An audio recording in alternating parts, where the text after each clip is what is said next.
Hello, everyone, and welcome to another episode of The Breeze. Breezeway Productions, The Breeze. We're bringing the latest in independent films and film festival news. And we have with us today a wonderful guest, fresh out of Austin from the South by Southwest Film Festival. We have Pamala Buzick Kim here to talk with us today about her experience in Austin and also the event that was put on by her organization, Free the Work.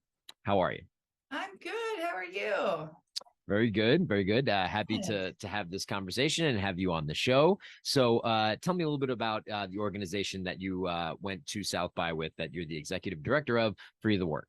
Absolutely. So we are a nonprofit that focuses on advocating for underrepresented people behind the camera.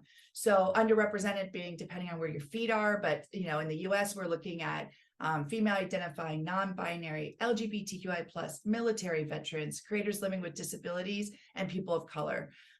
We're talking across TV, advertising, and film, and we work with everybody from the director all the way to PA to try to get them more opportunity. Wow. Okay, that's a perfect way to describe it in a nutshell. So, let's talk about the roots of this organization. How did it all get started? Absolutely. We were founded by a director named Alma Harrell. You would know her from Honey Boy. She is working currently on an episodic with Apple Plus with Natalie Portman. And she just noticed that when she did get bid on commercial jobs, she was always the only female director. So after a while, she started to notice this consistent kind of gap. And so she said, you know what, in advertising for every triple bid, why don't we include one woman? We don't have to award them the job. We just got to get them in on the job, because what we were hearing most of the time is women directors don't exist, or we don't know where to find them. So naturally, she went to create her own database so that people would have, so they wouldn't have to strain their memories to try to find all the women directors. So you could just go to one central place. And that's really how we started. That has taken off like a wildfire. Obviously in the media, we hit the arc of the Me Too movement in 2016, right after. In 2019, we expanded to all underrepresented, all roles and all genres. And then obviously in 2020, we hit the pandemic, the murder of George Floyd, etc. So a lot has changed over that time. We expand to who we advocate for, but we kind of noticed that, look, if we keep telling the same stories, it's going to be boring. It's not that just like that we need more opportunity. It's also just going to become boring. The other element to this is that when we have more representation behind the camera, we have more representation in front of the camera 100% of the time, as well as more stories that we can get out there, the more conscious and empathetic world we can kind of create. We know that visual story, and this, visual storytelling is the strongest story we can tell. So it's about being inclusive to everyone. It's not about taking jobs away from anyone. It's about putting more stories in the pot, because we're gonna be a lot more interested, and we're gonna have a lot more to say and do.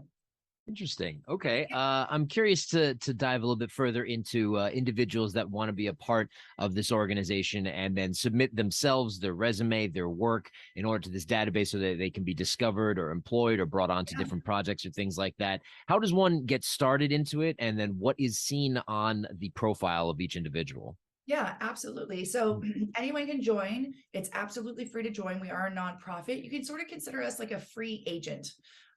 So you can join, you fill out your creative work on your profile, and then you select your demographics, because again, who's underrepresented in the US is not who's underrepresented in Japan or in Mexico or in India, etc.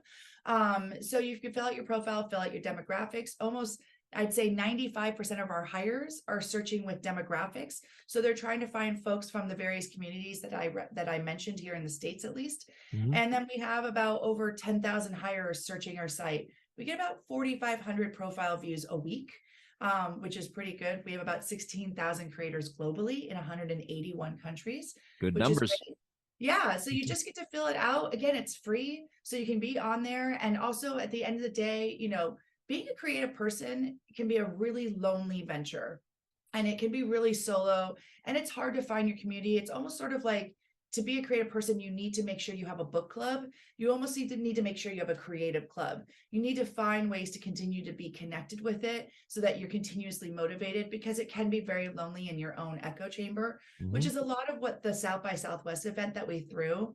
It's sort of, we basically created something called affirmations for storytellers. And we just spent 2 hours having various artists read affirmations just out loud into the crowd over free food, free drink at the Dolby House Activation. And it was really just things like, you will be the next Scorsese.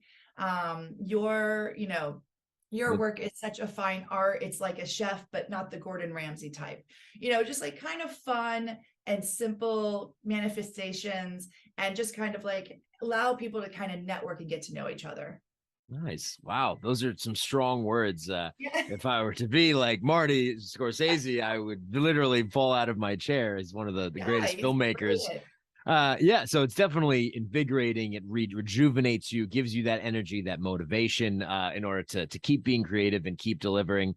You are correct in thinking that there can be a very lonely aspect to it, but when you have your team and when you continue to go out there and meet and mingle and do things like that, you'll be able to connect with other individuals and then start a relationship and start creating together. And then before you know it, one thing leads to another, and then you could be running Warner Brothers. Who knows?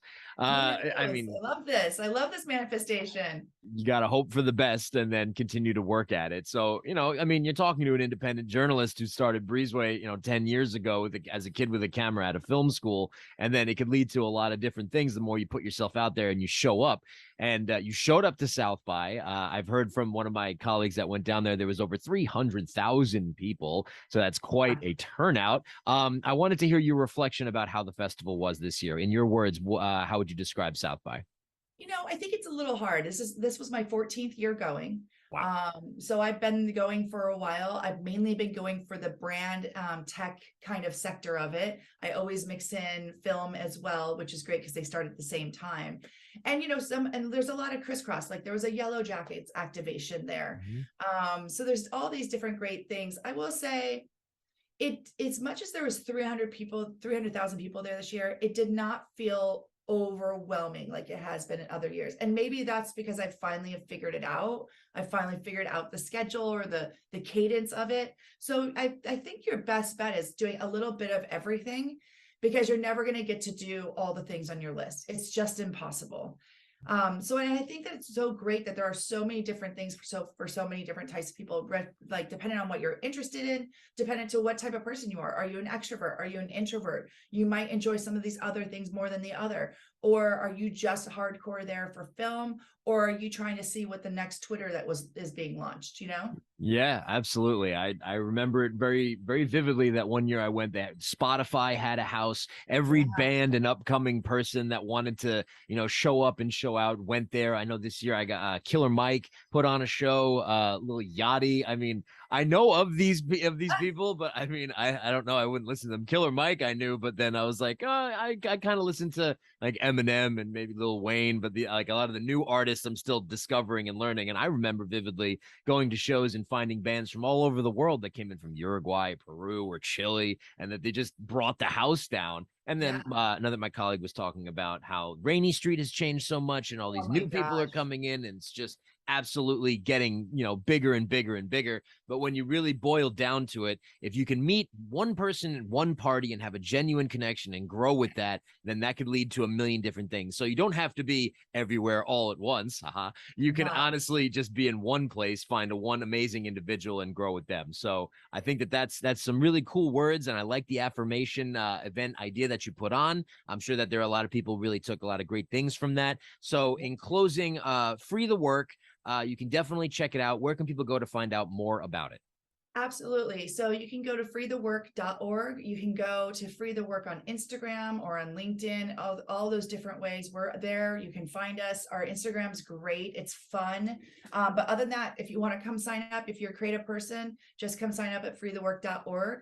I do want to say, I want to plug two independent films that I saw at South by Southwest that were done by Free the Work creators. Sure. Who were incredible. One of them is called I Used to Be Funny, by Ali Panqui. She's an amazing director. It's a dark comedy about a stand-up comedian with PTSD. It's definitely dark, but it is a comedy. And then the other one that I saw, which is Chris Mercado, Puerto Rican director. He did something called If You Were the Last, and it's got Anthony Mackie in it and Zoe Chow in it. And it's a romantic comedy in space. Ooh. Fun. Yeah. I will also I give the thumbs up to I Used to Be Funny because that was available on the South by Southwest virtual platform, and I was able to check it out from the comfort of my office here. Yes. And I definitely did enjoy that. I will second that recommendation. Oh, I love that. So Yeah. that film definitely, and it's a great thing to have a virtual platform. If you can't be everywhere where you need it to be, if they have it up there and you can catch it afterwards, then you can experience that film. Some of these films are still being shopped. Maybe if they do their premiere and the festival circuit is too slow, you can have it on the streaming platform. So I thought that was a really great tool that the festival used to see a movie just like that. Yeah. Used to be funny. I think we need to Yeah. keep it accessible. We need to keep it accessible, keep it hybrid. Not everybody can physically always be there, whether it's able or financially or just timing. If we're parents, whatever it might be. I think everyone should keep their hybrid model. They should. They should. I think that that's also a good idea. I'll take Siri out of here. I don't know why Siri is. Anyway, thank you so much for joining me today on The Breeze, Pamala Buzick Kim, for talking about Free the Work and South by Southwest, the 2023 edition. Excellent. Thank you for having me. Cheers.